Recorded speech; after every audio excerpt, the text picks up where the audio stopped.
Welcome again, everybody. My name is Ben Pink Dandelin. I'm part of the Learning and Research team at Woodbrooke. And it's a great pleasure to welcome you to the second of our Eva Koch 2021 presentations happening in early 2022. The Eva Cox Scholarship was set up with a bequest from Hugh Lawson, Eva Cox's husband, to enable a short period of research at Woodbrooke. And since the 1990s, we've been able to offer that residentially, but the pandemic got in the way. And very courageously, our scholars for 2021 decided to accept the invitation to work online. And so they've been working with online support, but not with all the benefits of living at Woodbrooke and using the library and that kind of thing. So, but really pleased with what's come out of this time, and I hope that you too will find this exciting and illuminating this afternoon. We have two presentations, one from Jasmine Piercy on friends and other animals, and one from Tilla Geiger on the lessons we can learn from what Quakers were writing in the 1950s about the nuclear threat. We'll have about 40 minutes for each presentation. I'll invite us in a moment just to fall into worship, and then Jasmine will begin when she's ready. If the presentations are less than 40 minutes, we'll have some time for comments and questions, but we'll see how we go. Okay. So thank you, friends, and over to you, Jasmine, when you're ready.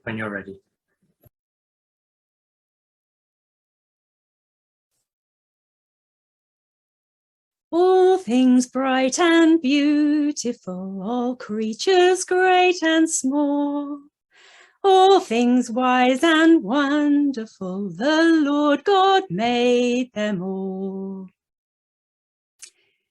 And we take them all for granted. And we take them all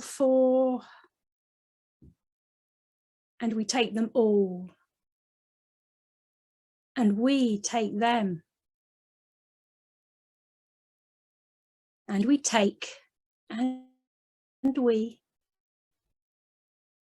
and we take them all for granted, all things wise and wonderful, all creatures great and small. Welcome, friends, to my Eva Cox Scholarship presentation, Our Friends and Other Animals. Thank you for being here and for your support over the past months.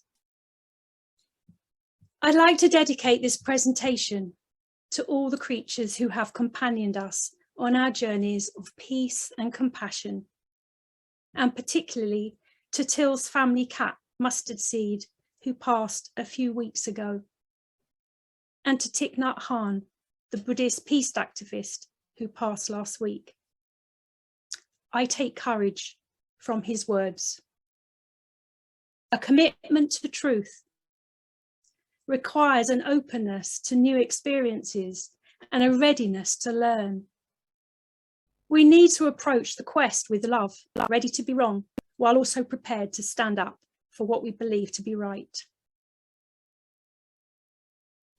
And so my journey concerning our right relationship with animals began around 4 years ago, on Easter Saturday morning, mulling the story of the donkey, the lamb, milk chocolate eggs, death and resurrection.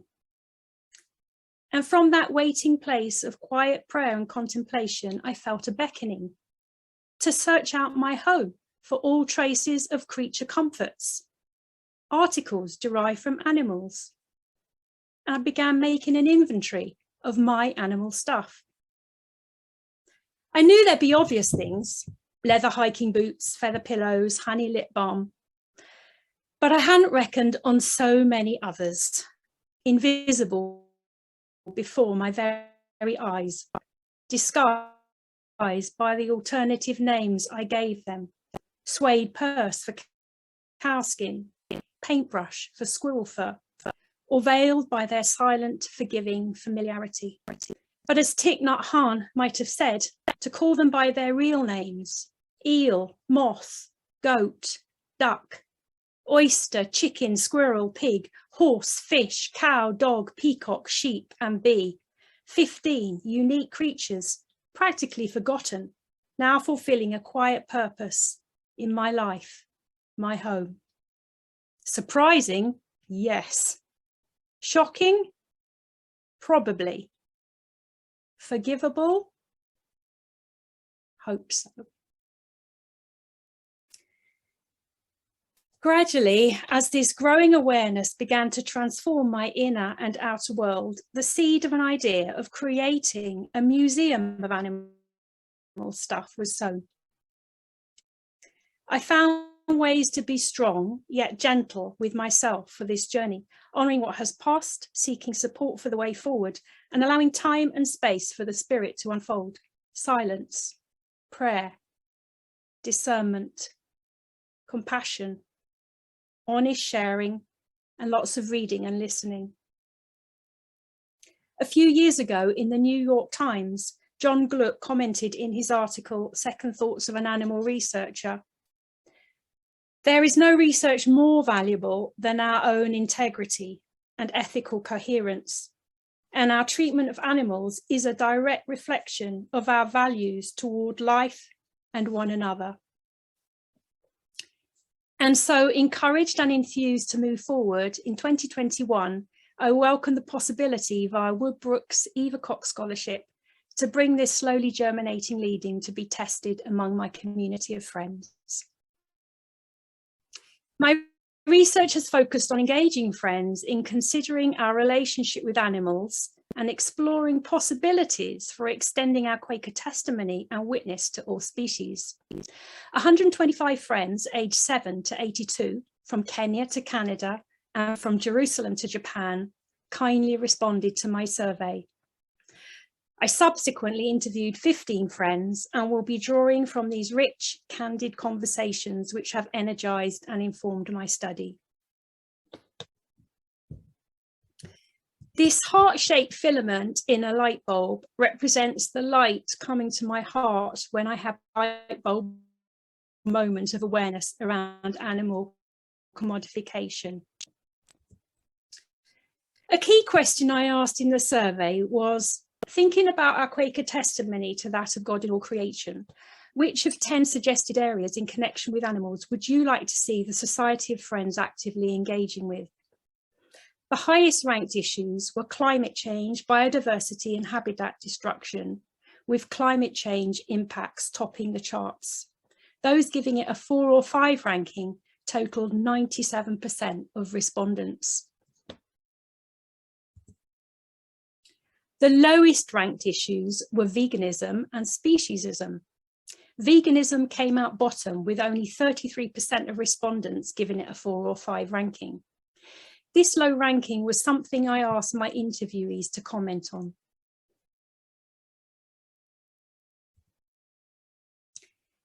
Here's the survey pie chart result showing individual aspects of our Quaker testimony.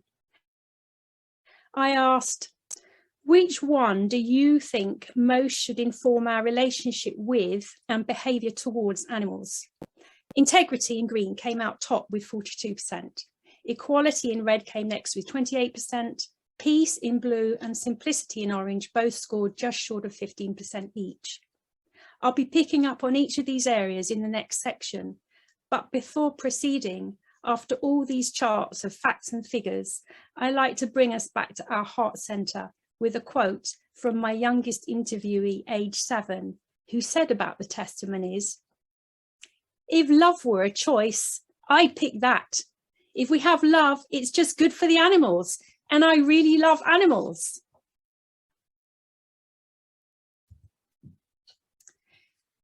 I have combined 4 advices and queries that resonate with key elements from the research, with photos of creatures taken around my home and neighbourhood.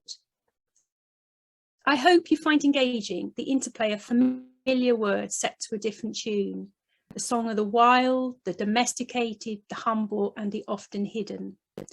My first image of local chickens accompanies A&Q number 11 about integrity.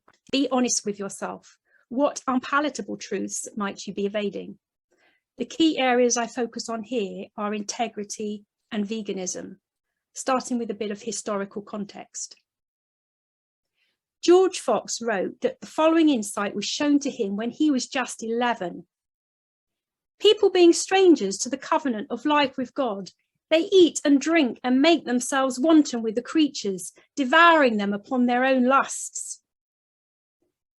One interviewee commented, "If it is not right to enslave humans for cotton, why is it right to enslave animals for food? If it is right to have only well looked after pets, why is it not also right to have only well looked after farm animals?" I've been a vegan for 3 years, a more sustainable position, seeing ourselves as part of the whole thing. God wants to see us as we are meant to be. Back to the history. In 1795, London Yearly Meeting had a minute discouraging hunting and shooting. 100 years on, in 1891, the Friends Anti-Vivisection Society was formed, later renamed Quaker Concern for Animals. And in 1902, the Friends Vegetarian Society became the first to be established by a Christian denomination. Another 100 years on, in 2016, Les Mitchell wrote the following in an article, Friends and Non-Human Animals for Quaker Voices. At the start of the 21st century, our capital S society worldwide is almost totally silent about the mass suffering of billions of animals. How can we explain, let alone condone, this collective turning away? We surely need to honestly and openly examine our complicity in this ongoing violence. This is not about being nice to animals, but about respecting and practicing our core values. But more than this, it is about recognizing that light which also shines undimmed in our suffering fellow beings. Some comments from my interview conversations. Integrity is about accepting the truth of our unnecessary exploitation of animals. At home, we eat plant-based and it gives a very good feeling. There's an advert outside that says, animal-friendly meat. George Fox said to Will Penn, wear it as long as you can. That's very wise. You can't impose veganism. It has to come from inside. Quakers don't try to convert other people, but some vegans do frequently try to bring along the others around them. I've started a veganism in education initiative called V in E, Vine. And a friend from the States shared this.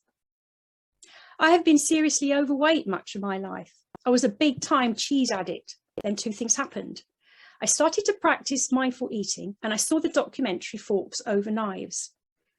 Other sentient beings are being abused and I'm taking it in. To understand this on a deep level.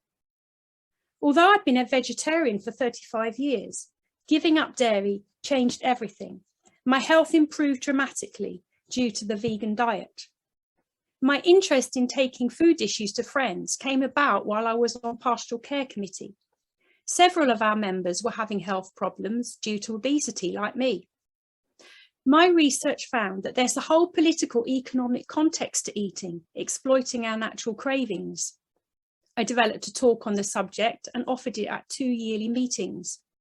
The response was underwhelming. Almost nobody showed up. I don't want to be self-righteous. How do I come out? How do I talk about a subject I'm passionate about? One of my oldest interviewees in their 80s said, I do acknowledge that the production of animal protein is one of the main causes of climate change and will find a way to get it on the agenda for Quaker Earthquare Witness. I am a meat eater, I'm afraid. I'm now restrained to stop boiling lobsters alive. I try not to think about it a lot. It is one of those things I think I should do, but I'm probably not going to do it in my lifetime. And from an 11-year-old. I'm vegetarian and I think killing all the animals is really bad.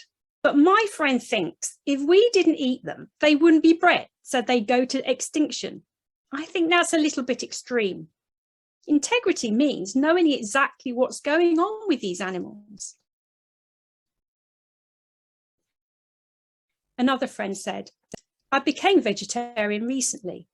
Being a GP made me acceptingly skeptical of dietary claims, so I bring a certain degree of prejudice to veganism, not in its desire to remove animal products, but coming to terms with what I've been and done and eaten. I also find I don't like vegan cooking very much. You get the truth in the end. But how the truth of the beyondness of things that we experience in worship relates to the truths of climate change, somehow we have to bring those together. It's a long shoreline. It's not about purity. It's feeling the weight of truth where you are. So who knows? I might become a vegan. I doubt it. It's important to make progress across all fronts rather than be entirely internally consistent. I'll stop making excuses now for not being vegan.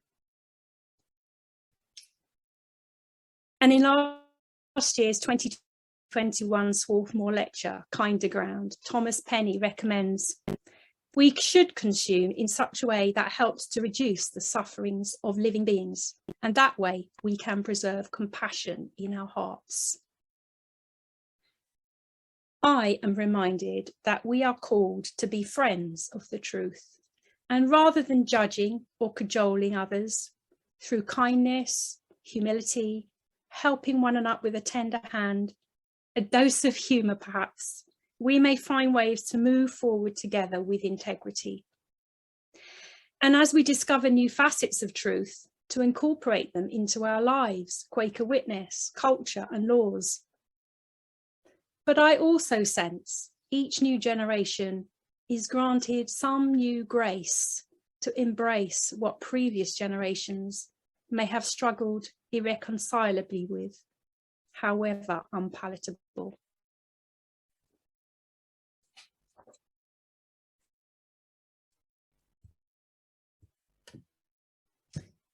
My second image of a crane soaring above a Woodbrooke on the Road event I was part of in Western Kenya accompanies A&Q number 41 on simplicity.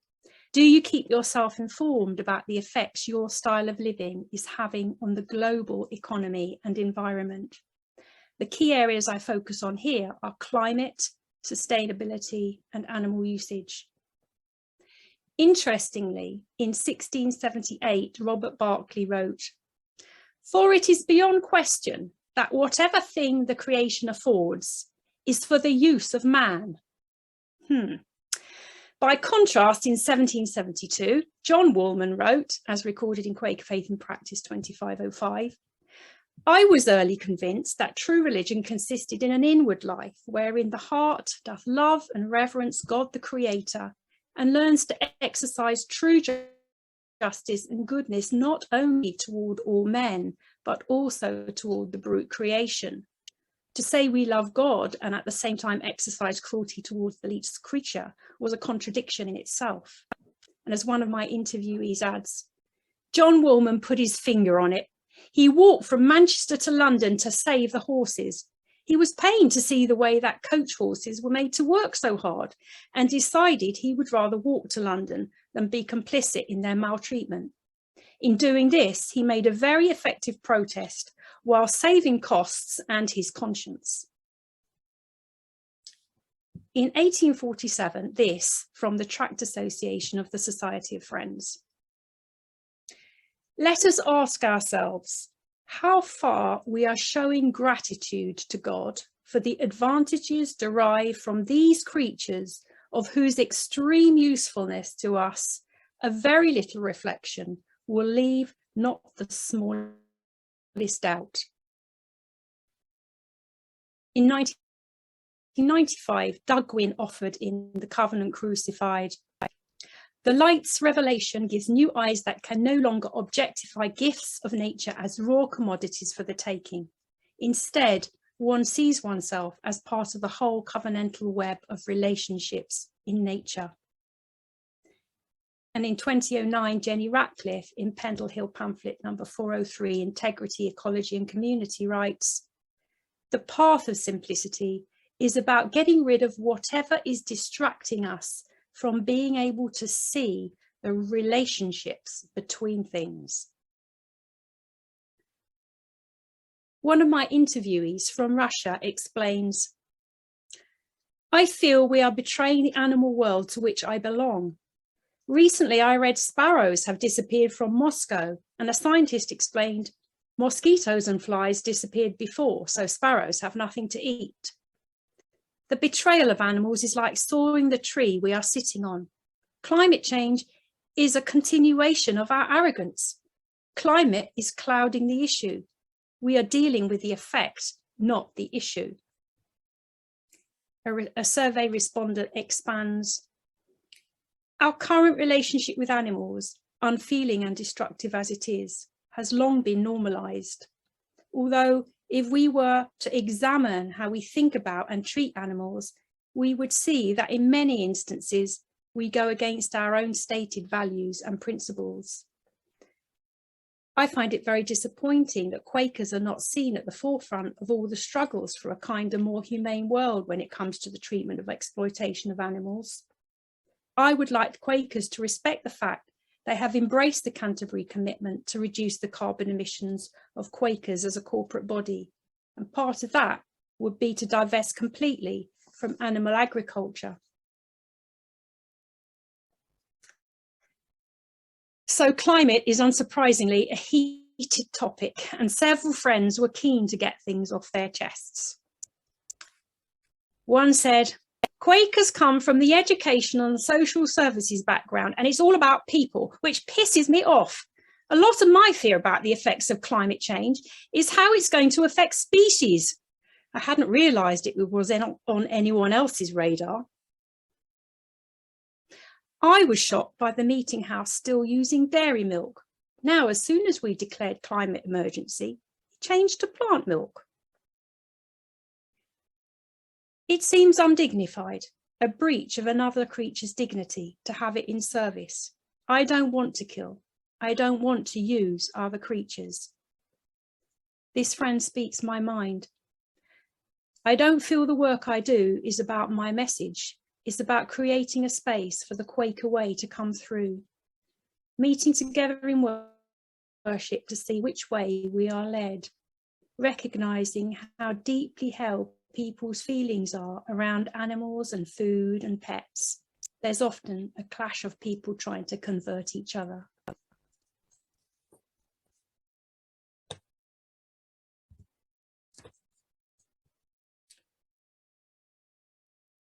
My third image of a ladybird finding refreshment in a splash of water on my kitchen table accompanies A&Q number 26 about finding the peace of God's presence. The key areas I focus on here are non-violence, speciesism, and extending our peace witness to all creatures. In 1944, Walter Russell Brain, an appropriately named Quaker surgeon, said in his Swarthmore lecture, Man, Society and Religion, "I can see no reason for conceding mine to my fellow men and denying it to animals. Since the diencephalon is well developed in animals and birds, I at least cannot doubt that the interests and activities of animals are correlated with awareness and feelings in the same way as my own, and maybe, for aught I know, just as vivid." In 1981, London Yearly Meeting minuted, "Our stewardship of the world does not allow us to exercise absolute right over animals. All animals should be treated as if they have rights and as if they suffer pain and stress similar to human experience and differing only in degree. We have started a dialogue at our session, which we hope will continue within the society and extend beyond it when we have been led to greater understanding." So in 1984 and 86, two special interest conferences were held at Woodbrooke with a focus on animals: non-violence, extending the concept of animals, and compassionate living, Quakerism and the new consciousness. Two searching queries arose from these events. Quakers have always held that a non-violent approach to living is God's will for us. Does this extend to our dealings with animals? And if so, what are the implications of such a testimony? Do you seek to extend our witness against the use of violence to your relationships with animals and to pursue the implications of that in your daily life? Then things seem to have gone pretty quiet for the next 30 years, until in 2019, Daniel Jakupovic, Quakers in Britain's Peace and Disarmament Programme Manager, offered some powerful perspectives in his book, Revolutionary Peacemaking. The human is the measure of all things in the brutal anthropocentric and speciesist sense of this phrase. The entire non-human world is a great playground for human self-regarding self-satisfaction. Animal machines exist in this world only to order to serve humans as food, clothing, labour force, or entertainment. Authentic revolutionary peacemaking fundamentally entails treating all sentient beings in accordance with the ideals of universal liberation and non-violence. This means sentient beings have to be treated with compassion as ends in themselves. One of the critically important reasons for the need to urgently raise popular consciousness is the devastation caused by climate change. Yet there is a failure of the broad population to grasp the key link between animal agriculture, the gargantuan grotesque system of oppression, enslavement, exploitation, and abuse of trillions of other sentient beings, and catastrophic climate and other environmental change. The domestication, systematic and tyrannical exploitation and objectification of animals has also had a profoundly damaging influence on human cultural evolution and the prospects for the development of a peaceful civilization by embedding violence and ruthlessness deeply in human culture. One of the many terrible effects of the human oppression of animals is the template which it provided for the dehumanization, i.e. objectification of marginalized human beings. There is empirical evidence that the human-animal divide, to a large extent, drives the dehumanization of human outgroups or minorities. Cultural and ethical creativity are essential components in the complex, revolutionary program of peacemaking, which is necessary in order to transform the way we relate to all sentient beings and to adequately confront the profound planetary environmental crisis. And some closing comments on this section from friends. While we cause animals such pain and suffering, humans cannot find peace. Empathy towards all beings is the best hope for peace. When so-called vermin come into our houses, they're not malicious creatures. They're acting perfectly reasonably. We've got to have a perspective about this. Is this bug desiring to go outside? Finally, from an 11-year-old. Imagine you could be that spider that's just getting killed because nobody likes it. If that happened to humans, there'd be a massive uproar because they haven't done anything wrong. They're just there. Lynn White, the Australian animal activist, writes, "Those who have suffered the longest and the most at human hands are going to be the same animals that awaken our humanity."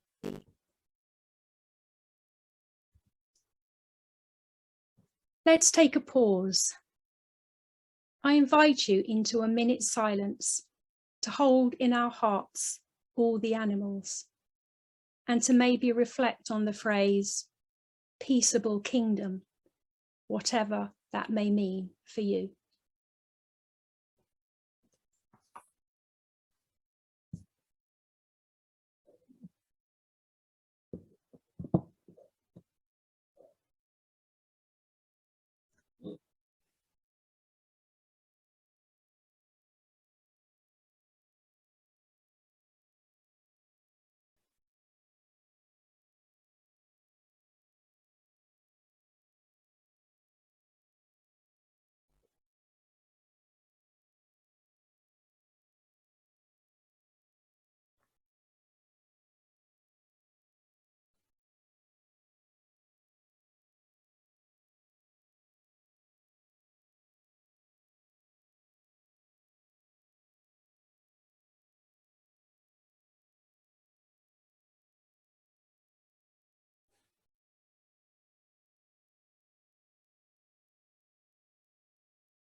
This final image of a visit to my garden by Beba, a doggy neighbour, accompanies A&Q number 18. How can we make the meeting a community, a channel for God's love and forgiveness? The key areas I focus on here are equality, relationship, companionship and community, and especially we hear from our younger voices. You may be familiar with a classic line, all animals are equal, but some animals are more equal than others. In 1944, the same year George Orwell was writing Animal Farm, The Friend published a letter by Leslie Cross, which included the statement, when one has an animal that becomes one's friend, the revulsion against its slaughter and the subsequent consumption of its body is overwhelming. Here are testimonials to animal friendship from several interviewees. I don't have siblings, but I have 2 tabby cats, feline siblings. They're very special to me. There's a spiritual relationship I have with animals. I'm a student veterinary nurse and the course focuses on companion animals. I've talked to one student friend about why we've made vegan choices and intentions, but I'm in the minority at university. I think we should make animal rights as close to or equal to human rights.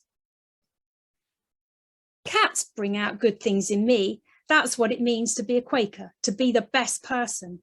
Animals have contributed to that. Humans don't necessarily view other animals as brothers and sisters. I think this would represent the expansion of our consciousness. It's good to keep stretching that consciousness muscle, and paying attention to an animal can be enlightening. I started to adopt abandoned cats as part of a major Israeli rescue effort when it pulled out of Gaza. Currently, I have 14 cats. I'm slightly involved with the Israeli Trap Neuter Release Programme and Bethlehem Animal Sanctuary. Would like to see them get more support. As a boy, ants were my favourite animal. I spent hours watching them. I feel some communal love with them and solidarity. Ants carrying together are more synchronized than people, like cells of one body dispersed. Sometimes I feel like that in my body. When I'm not in the natural world, my spirituality channel is blocked off. My grandson is interested in hamsters. He is aware of animal extinctions and the care of dogs. One day he started barking like a dog when someone took his food away. Very strange. He communicates with his youngest sister more because she's not speaking yet like an animal. If you were to visit Brigflat's meeting house in what's referred to as 1652 country, the cradle of Quakerism in the north of England, you'd still see evidence of the dog pen, the holding area just inside the main meeting room where early friends would have brought their dogs to meeting. 350 years on, in 2016, Sussex East Area Meeting formally recognised Jenny, a golden retriever dog, as an attender. Jenny's name was entered in Eastbourne's book of members and attenders. And Hitchin Meeting in Hertfordshire have started calling their children's meeting All Age and All Species Meeting. In 2019, the Central European Gathering of Friends coined the term Quanimals, it being the theme, and the young people concluded their epistle, animals are the mystery of nature. Animals bring us joy, so we should bring joy to them too.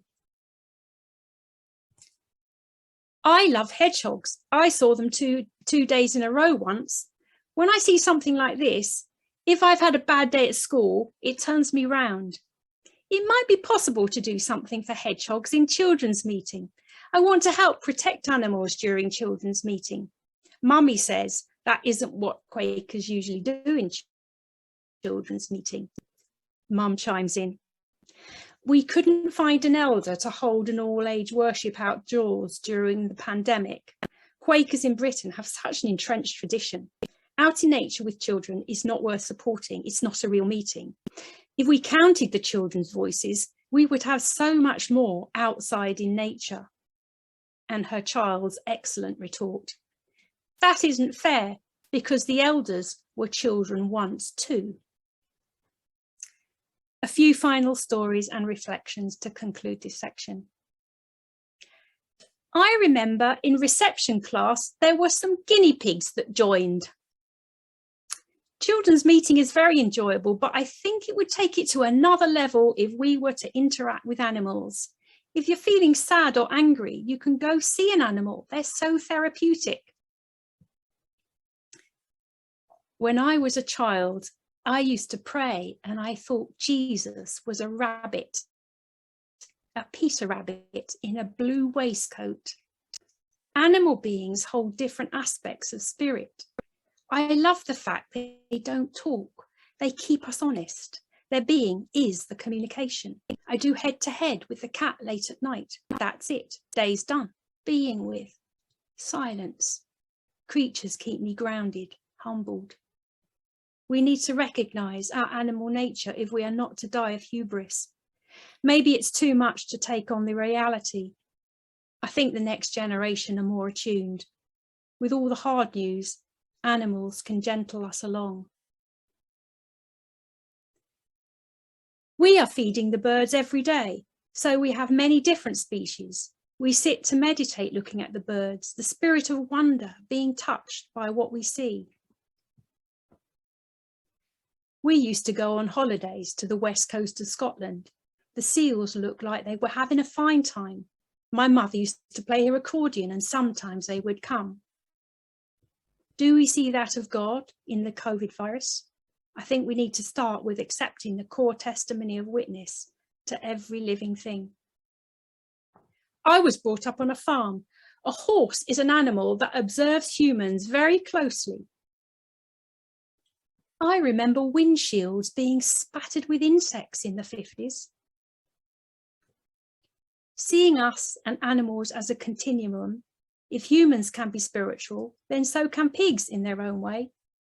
Like Quaker silence, animals haven't got a language too. Coming to Quakers helped me. Silent worship is really good for getting oneself transformed, to have a compassionate feeling, and given me the courage to stand up from the silence, not blaming people, loving. Each encounter with fellow creatures brings me into relationship with a growing sense of belonging to one another. And it's these factors, encounter, relationship, belonging, that may be keys to opening hearts and minds to the reality of animal suffering and commodification that is taken for granted all around us. As I draw towards the close of my presentation, there's one more survey chart to share here. For the question, to what extent would you like to see the Society of Friends taking an active concern on animal issues? The results of adding the 4 and 5 rankings together suggests that 72% of respondents are clearly stating they would like to see action. And so, what of next steps? There are no neat conclusions to this research, and I am not proposing any. I see this as a stepping stone, a pilot study for whatever needs to come next, spirit-led. I asked respondents to consider which activities might best support them if we were to broaden our focus, testimony and witness to include all species, and have extended this consideration to include who, where, what, how and when. Who? Let's keep listening for leadings and light bulb moments, however dim or intermittent. I'd welcome buddy, companions and making connections and joyful engagement together. Where? Wherever we are, certainly. But as we're all in this shebang together, maybe it needs to be our worldwide family of friends. I've already approached FWCC, Europe and Middle East section, Peace and Service Consultation, Living Witness Project, Quaker Concern for Animals, and Woodbrooke, of course. What?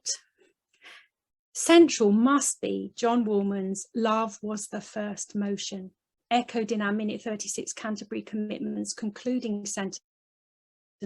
Friends keep in their hearts that this action must flow from nowhere but love. But just in case we still don't get it, here's the reminder from one of our youngest. If love were a choice, I'd pick that. If we have love, it's just good for the animals, and I really love animals. How? Survey respondents indicated their preferred methods for engagement and support were worship sharing, workshops and courses, and faith in action programs. Let's do it together, friends. When? Well, while George Fox did say to Will Penn, wear it as long as you can, he also said, ye have no time but the present time. Ye have no time but the present time. Ye have no time but the present time. Therefore prize your time for your soul's sake. And I'd add, for the sake of our dear animal souls.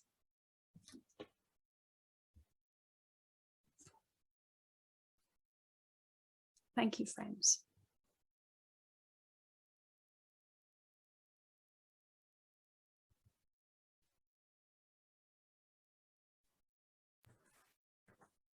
Thank you very much, Jasmine. If you can keep that, oh, I was going to say keep that slide, or could you put your email address again in the chat? That would be helpful for people because they might not have had a chance to write that down.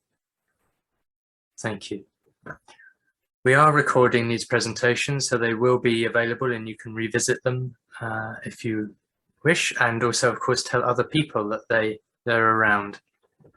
But thank you so much, Jasmine, for such a full and clear and compelling presentation. We're going to need to move on.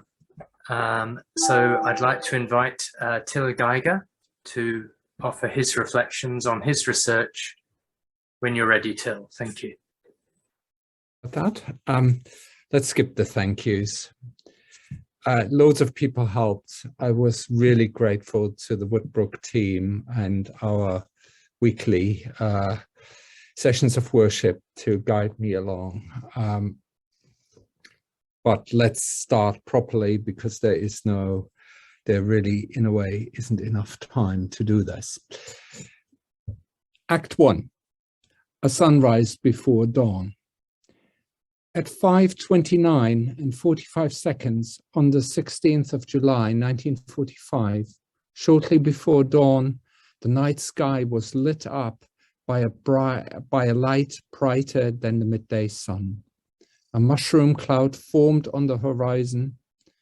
American scientists had just detonated the world's first atomic device, named the Gadget, at a secret test site in the New Mexico desert. The bomb's designer, Robert Oppenheimer, quote, felt that a momentous event deserved a momentous title. He christened the site Trinity for reasons which remain unclear, end of quote. There's a suggestion that the name reflected the fact that, quote, the bomb might mirror the Trinity of life, death and resurrection. It would cause terrible suffering, but it would also end the war. It might end war itself, end of quote.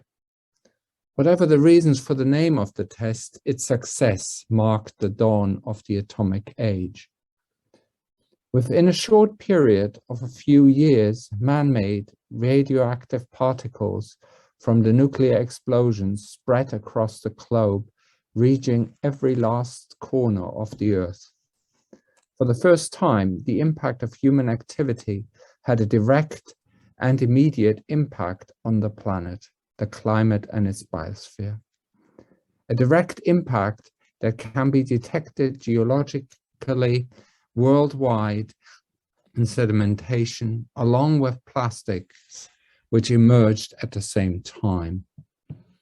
This has led some geologists to suggest that the Trinity test also marks the start of a new geological age, the Anthropocene, the epoch of the humans. In the immediate aftermath of the Second World War, many atomic scientists expressed their concern about the nuclear revolution and called for the international control of atomic weapons. As the international tensions between the United States and the Soviet Union grew, this group of atomic scientists started publishing their doomsday clock statement, setting it at 7 minutes to midnight in 1947.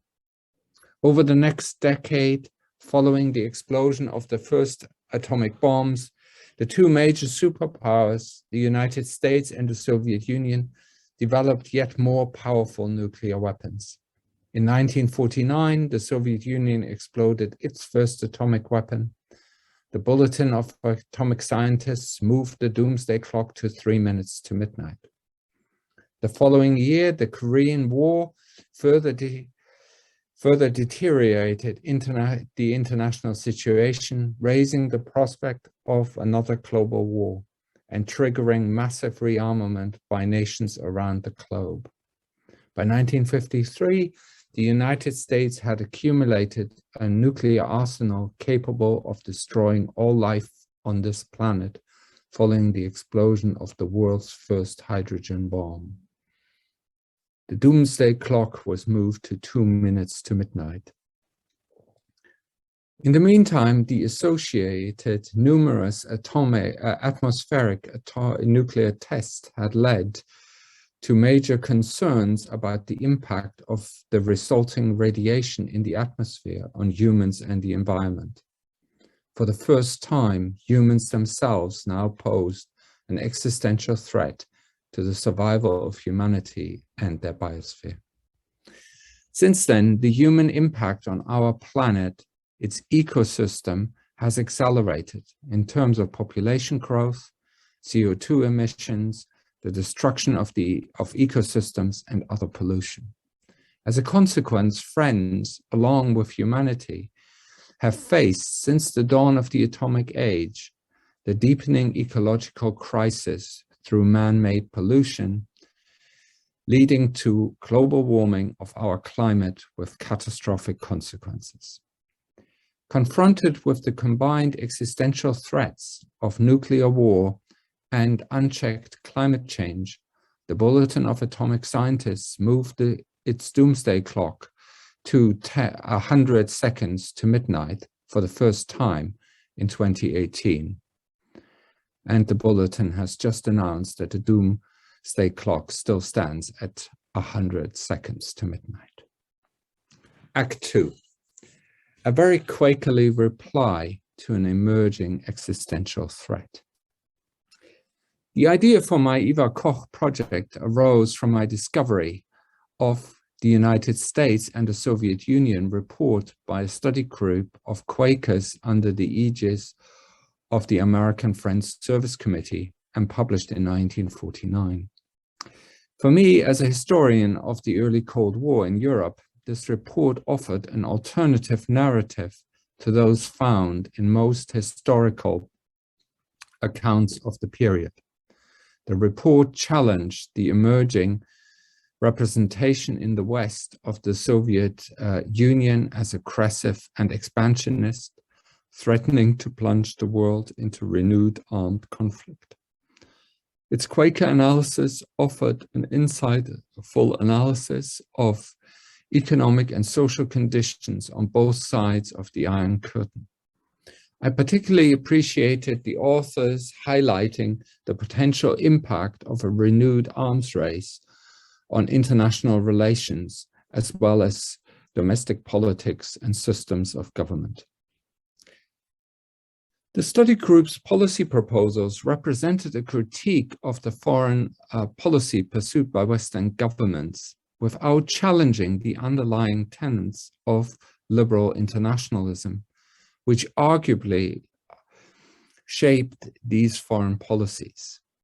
While the report generated considerable interest at the time, its impact remained disappointing, prompting some American Quakers to press for a much clearer statement of Quaker pacifism in the 1955 pamphlet, Speaking Truth to Power. One of the more intriguing silences in the United States and the Soviet Union report is the absence of any discussion of the potential consequences of a global nuclear war. Therefore, one of my questions at the beginning was whether friends had corporately addressed the implications of the nuclear revolution. Therefore, I was relieved when I discovered in the London yearly meeting minutes for 1947, a reply by the Peace Committee to a British Council of Churches, from here on BCC, report entitled The Era of Atomic Power, published the previous year. The Peace Committee's reply was also separately published as an 8-page leaflet in 1946, and I presume distributed to meetings. What is remarkable about the BCC report is the fact that the opening sections of this report argued that the bombings of Hiroshima and Nagasaki marked a turning point only comparable to the discovery of fire in human history. The report acknowledged that atomic bombs might lead to the destruction of all life on Earth, while also potentially providing humankind with an unrivaled source of electric power and new medical applications. In the absence of any real defense against ballistic missiles with atomic warheads, the authors feared that the wider population might become paralyzed with fear and anxiety about the threat of a nuclear war. Irrespective of whether atomic power would be a curse or gift for the planet, humanity would have to take responsibility for responding to this threat without hoping for divine intervention. In living up to this responsibility, humans face the challenge of the massive expansion of knowledge and the need to rediscover God in this new world. Quote, "The renewal of the life of the world may be expected to come about through those who have settled their account with the judgment and doom that hang over civilization by an inward acceptance of the possibility of such a fate, and have thereby gained victory over it. Those who have passed through death no longer fear it. Life begins afresh, as on the first day of creation. Thus can our world be born anew." Arising from this statement, end of quote, arising from this statement of what they described as realism or realistic faith, this group of church persons sought to address how Britain and its empire should respond to this new international situation and take away the understandable fear of the British public of the future and another catastrophic war.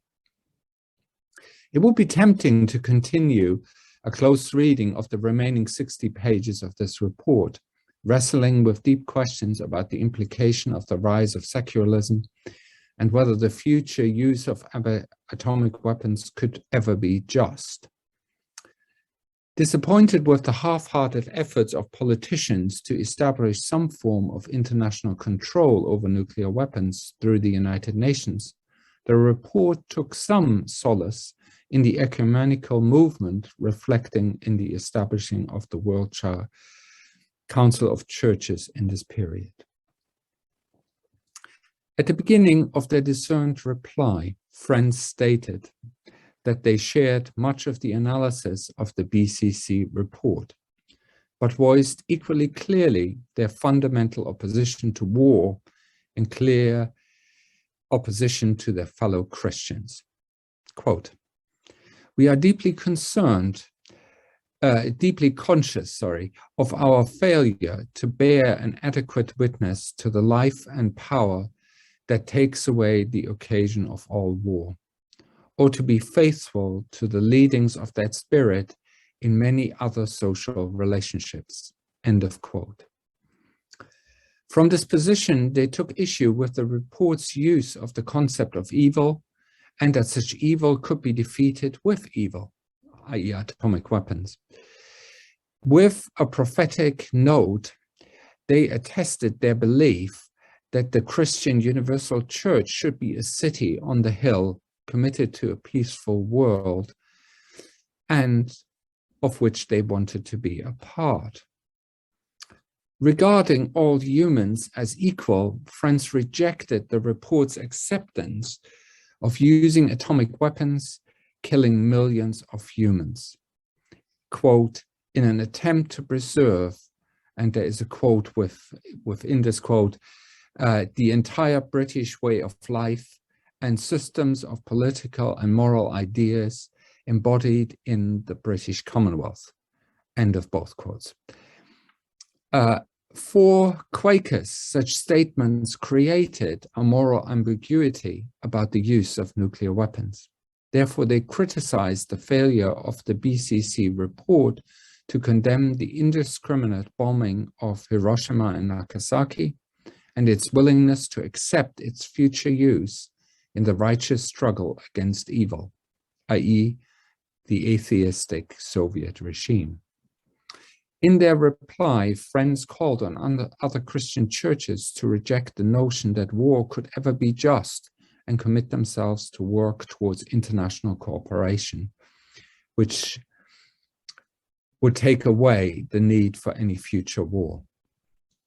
The Quaker reply reflects, not surprisingly, our deep conviction that all war is contrary to the will of God. More noteworthy is the fact that Friends went beyond our traditional commitment to peace by linking this conviction to a wider concerns for social and economic justice. At the same time, there is also a major silence in the Quaker reply. Friends failed to address the existential threat to humanity posed by nuclear weapons. Nor did Friends consider whether their vision would secure world peace and thereby allay the fear of their fellow Britons who were just emerging from the second major global war within a generation. Without access to the minutes of the Peace Committee, I do not know whether Friends discerned these issues at any point and considered how their vision could be achieved beyond persuading other Christian faiths. In replying to the BCC report, Friends clearly felt that their own wartime record gave them the moral authority to chide other churches for their stance on war. But despite this criticism, the Quaker response seeks above all to reconcile the peace testimony with the theology of other Christian churches in an attempt to be part of the ecumenical movement seeking to form the World Council of Churches in this period. While positioning themselves as one of the traditional peace churches, Quakers in this period sought to be more outward-facing and, because of it, placed strong emphasis on being a Christian faith. In this sense, the Quaker reply to the BCC report is shaped by a similar concern as the AFSC report, toning the message to ensure it does not undermine their influence within the wider community and society.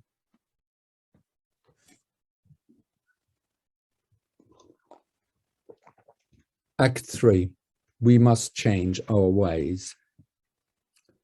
Quote, when the news of the dropping of the first atomic bomb on Hiroshima appeared in the British newspapers, an actress friend of mine, not a pacifist, came to me in a fury and said, do you see what you scientists have done now? This is an attempt to answer that question. It is written in a personal way because I feel a sense of corporate guilt and responsibility that scientific knowledge should have been so misused. It includes an even more limited attempt to suggest what we, the scientists, and all those who desire a world in which our grandchildren can grow up happily, ought to be doing.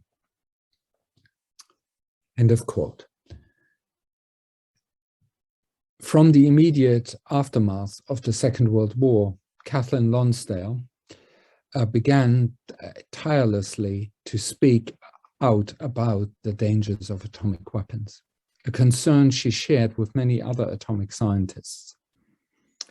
Her opposition to atomic weapons led her to become part of the East-West Committee of London Yearly Meeting and lead the visit of a Quaker delegation to the Soviet Union in 1951.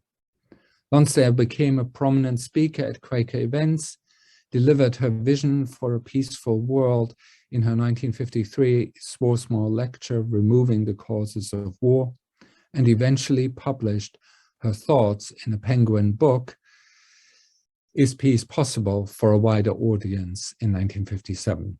The quote, by the way, is from that book.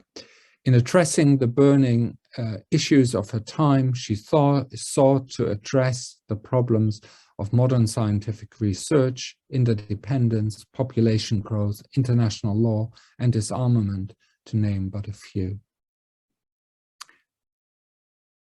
On the 23rd of March, 1946, A.J. Muste visited Bayard Rustin in federal prison in Lewisburg, Pennsylvania, where he was being held as a conscientious objector and was currently engaged in a hunger strike to protest the forced segregation of COs.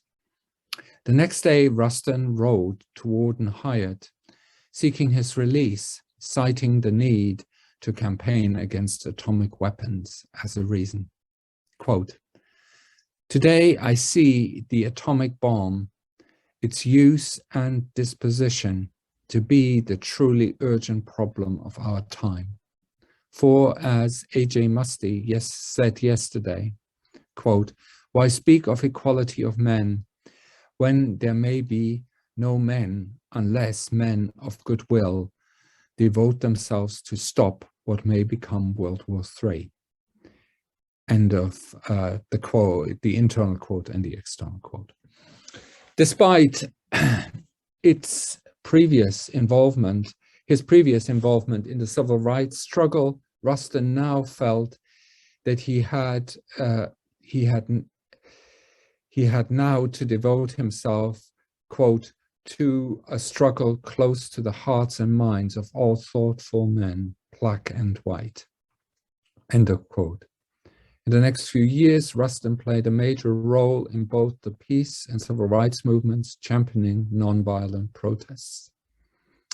His concern and commitment informing his 1948 William Penn lecture. Quote, we cannot convert nation worship back to Christianity again unless we care enough, unless we can believe that man is in apprehension like a god, unless we are able so to revolutionize and to discipline ourselves that those who behold us exclaim of us, in action, how like an angel, unless like Jesus and Gandhi, we attain that spirit which makes it possible for us to stand with arms outstretched, even unto death, saying, you can strike me, you may destroy my home, you may destroy me, but I will not submit to what I consider wrong. Neither will I strike back. After all, quote, how can we love God whom we have not seen if we cannot, in time of crisis, find a way to love our brothers who we have seen? End of quote.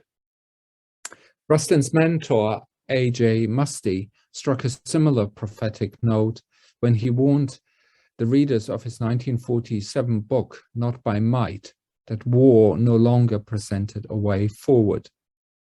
Quote, it must burn itself into our consciousness until we would rather perish than not act to end war, knowing that if we do not act, we shall perish, and in perishing become the murderers of our grandchildren, and as we are the murderers of our children. End of quote. Arising from their deep-seated concerns for the future, Rustin and Musty played a leading role in drafting the 1955 American Friends Service Committee report, Speak Truth to Power. Both continue to be involved in non-violent protest against nuclear weapons. Rustin would take on organizing the American Peace March to Moscow and the actions against the first nuclear weapons test in the Sahara. In 1959, Musty, now in his 80s, was among those arrested trying to prevent the construction of an intercontinental missile silo outside Omaha, Nebraska. Their nonviolent actions inspired others to radical peace action. What marks the witness of these friends out as radically different is their shared concern about the future of humanity, demanding that humanity take action for positive change. They were not willing to take comfort in their faith and trust in a divine plan. Act 4, the 1959 Yearly Meeting Epistle. Quote, "The whole of Christ's law binds together different aspects of our work. Christian peacemaking involves not only campaigning for disarmament, but seeking to secure justice and waging the war on want. It's not enough to ban the bomb. We must work for international cooperation to use atomic energy for beneficial purposes and strive also for international peace in which resources of the world may be developed as an estate for the benefit of all mankind." End of quote. This quote captures the dilemma of friends at the time.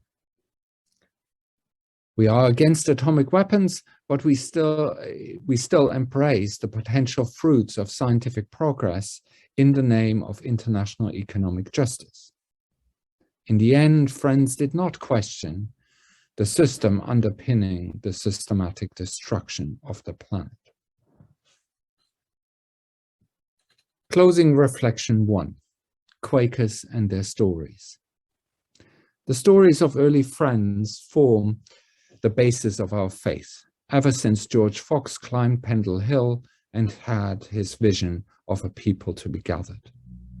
Stories of friends' opposition to war and their involvement in the campaign for the abolition of the slave trade and slavery and for prisoner and social reform have remained defining for Quakers for the past 370 years. Stories of Quaker activism underpin our commitments to sustainability, diversity, inclusivity, gender equality, and being anti-racist. Our stories feed a certain narrative of us being good and on the right side of issues. In retelling these stories of our activism, we often celebrate the prophetic voices or the courageous friends taking action, who pushed friends to discern and or reconsider their position on a particular issue. As a Quaker, I know the importance of this formative storytelling, which might, for example, emphasize the stories of those taking radical, non-violent action over statements of corporate witness, trimming our boat in the stream of time.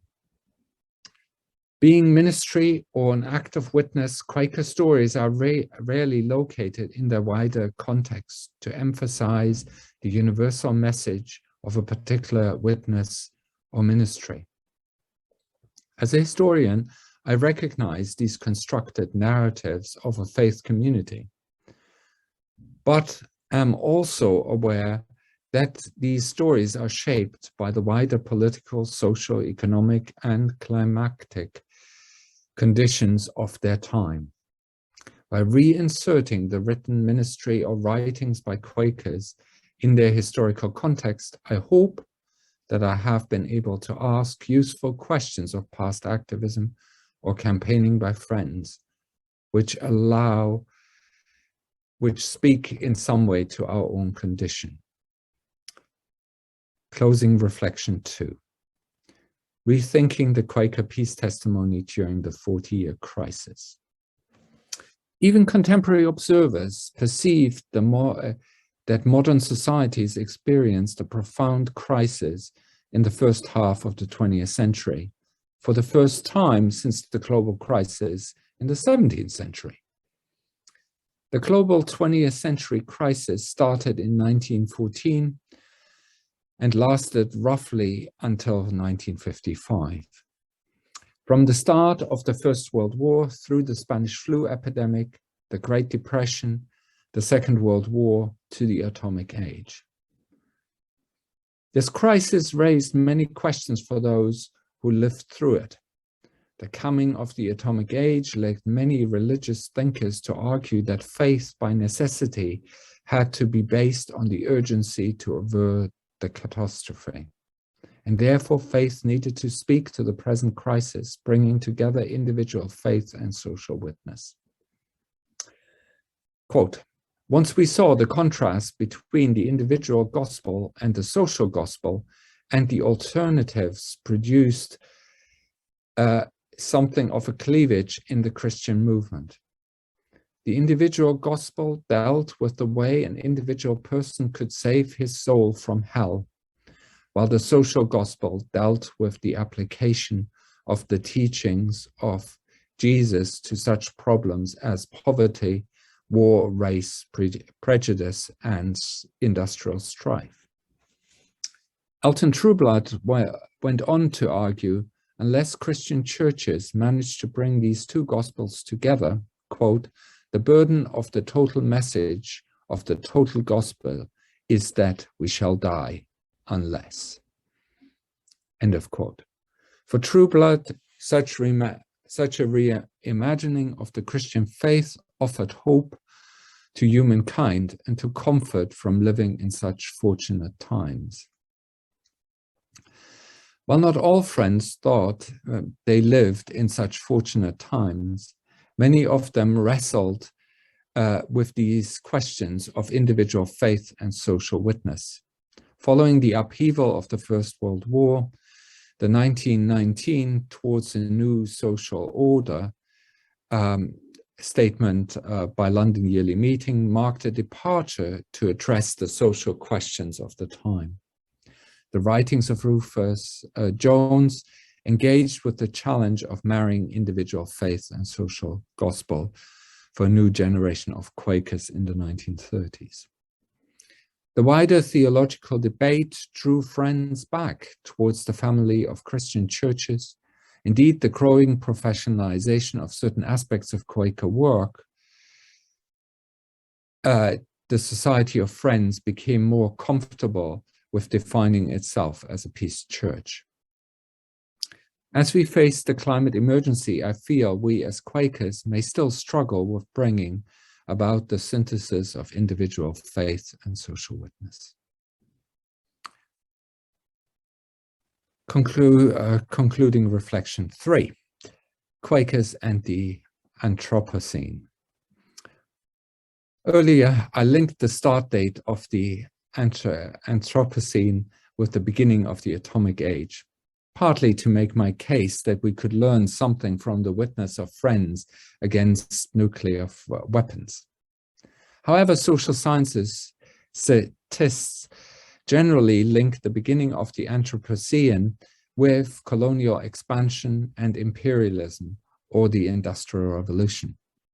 Nevertheless, we shouldn't totally overlook that the CO2 emissions have really started to grow exponentially since about 1950.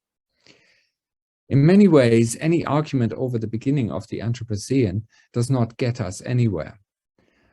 But we might miss the obvious point that we are part of the imperialist, scientific, military, industrial, consumerist system which produced the atomic age and now the climate emergency. The Quakers taking a stance against atomic weapons were aware of us as friends being implicated by being part of this system with its systematic militarism, racism, social inequality, and climate injustice. Our own position of privilege within the system makes it so hard for us sometimes to discern our witness then and now. Thank you, friends.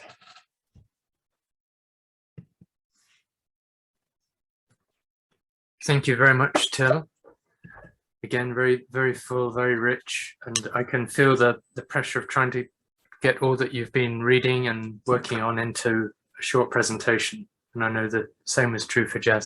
And just finally, I'm going to hand over to Simon just to say make a few closing comments. Thank you, Ben. I wanted to say thank you on behalf of all of Woodbrooke to Till and Jasmine for offering us so much that really has been for our comfort and our discomfort, and showing us how Quakers have lived their faith in the past. And neither of what you spoke about is new, not new to friends, and also you've offered us inspiration for how we might continue to live our faith and witness to our faith in the world. So thank you for that and for living adventurously. I know that, as with many other Eva Cox scholarships, this won't be the end of your ministry. It will go on, both in terms of what you do and in terms of people reading, watching your presentations, and in terms of what all of us gathered might take forward. And I also wanted to thank the members of the Woodbrooke Learning and Research team who had supported all the Eva Cox scholars during their time. It's a really important part of what we do, offering the opportunity for friends to really engage deeply in a subject and in a topic. So thank you for taking that, and thank you for doing it in a very different way than you imagined when you applied. You imagined that you might spend 6 weeks in the summer of 2020 at Woodbrooke, and that's not been the case, for which we're sorry, but also grateful that you've still engaged with it. So thank you both for that. Thank you, Simon.